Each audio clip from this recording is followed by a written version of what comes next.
नमस्कार, SK crime news मध्ये आपणा सर्वांचे स्वागत आहे।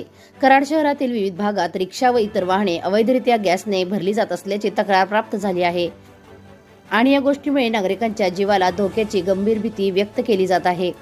स्थानिकांनी दिलेल्या माहितीनुसार हे प्रकार टाउन हॉलच्या आवारात, चर्च शेजारी, नगरपालिका परिसर तसेच मलकापूर, वारुंजी फाटा, सैदापूर, बनवडी फाटा आणि रेड चिली हॉटेलच्या पाठीमागे घडत असल्याचे समोर आले आहे।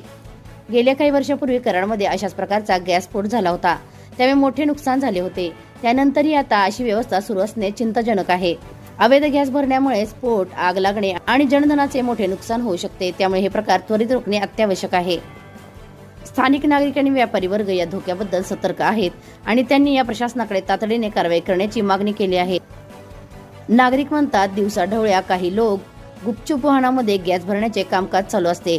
हे काम मुख्यत्वे टाउन हॉलच्या आसपास आणि रेड चिली हॉटेलच्या पाठीमागील भागात विशेषतः दिसते, असे स्थानिकांचे म्हणणे आहे।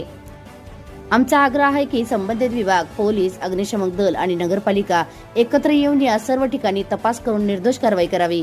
कराडमध्ये पुन्हा कुठलीही आपत्ती होऊ नये यासाठी स्थानिक प्रशासनाने कठोर पावले उचलावीत। सुरक्षा नियमांचे पालन करा, कारण नियमांचे उल्लंघन म्हणजे जीवाशी खेळ।